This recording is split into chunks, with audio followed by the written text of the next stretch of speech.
Добрый день, меня зовут Ермаков Сергей. Я практикующий психолог, исследователь, поэт, автор и разработчик природно-ориентированной психологии и психотерапии. Если хотите узнать подробнее, что это такое, в описании к видео есть ссылка. Обязательно переходите и посмотрите. А сегодня мы обратимся к одному из аспектов организации жизни и саморегуляции. Разговор на эту тему важен, поскольку то, как именно, то есть какими способами мы решаем подобные задачи, определяет наше текущее состояние и, конечно же, те результаты, которые мы получаем. Технологии делают многие аспекты жизни проще, беря на себя функцию управления и контроля. Но насколько это на самом деле оправданно и полезно?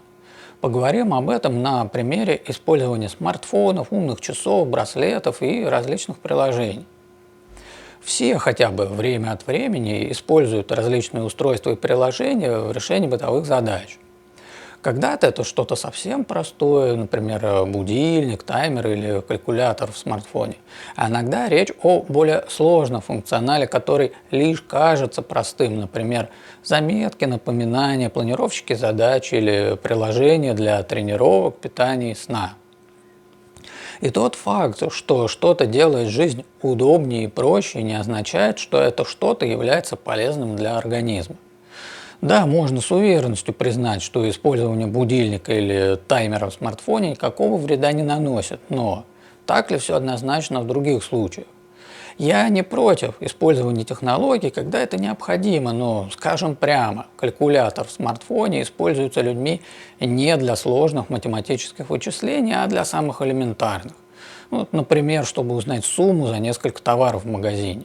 Удобно ли это? Да без сомнения удобно, но навык таких вычислений – это не просто какой-то математический навык, это еще и тренировка процесса мышления.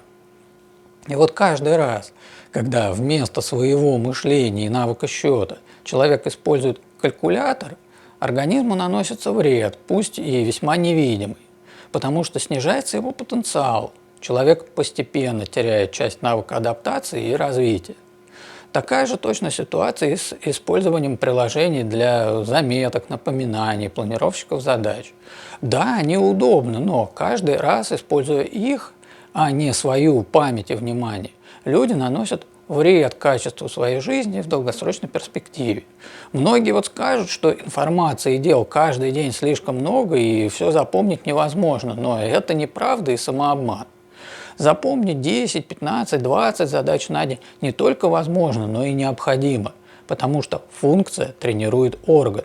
А это значит, что чем чаще пользоваться памятью и вниманием, тем лучше и дольше они будут работать. Ситуация с приложениями для тренировок, питания и сна аналогичная. Используя их, люди передают контроль и управление над своими ощущениями, состояниями и процессами смартфону. Почему-то предполагается, что устройство знает организм лучше, но это тоже самообман. Тренироваться, питаться и спать нужно не по сигналам смартфона, а по сигналам организма. Показатели пульса, давления, насыщения кислородом во время тренировок, которые показывает приложение, не заменят ощущений, которые испытывает человек.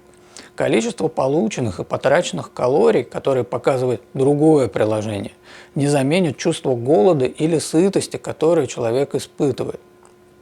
Подводя итог, скажу, что где-то в процессе технологического развития люди стали подменять пользу удобством, понимая под удобством упрощение, но организм человека – сложная система, и ее использование не должно быть простым, оно должно быть эффективным и безопасным.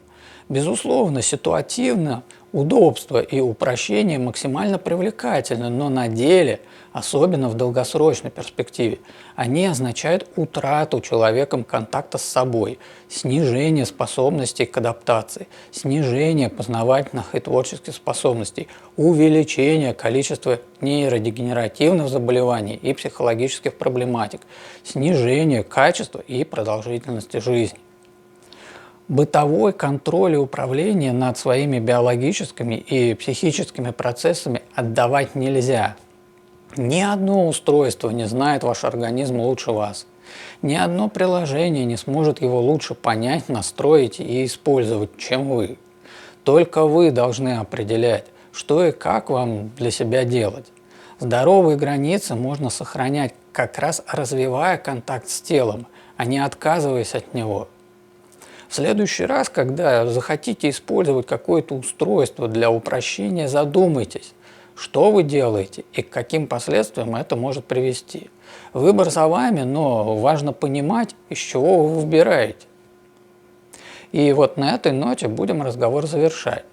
И я благодарю всех, кто досмотрел видео до конца, и напомню, что если вам необходима психологическая помощь, обращайтесь.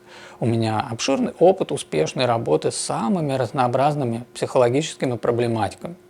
А под этим видео вы найдете несколько полезных ссылок обо мне, а я желаю вам всего наилучшего и говорю до встречи!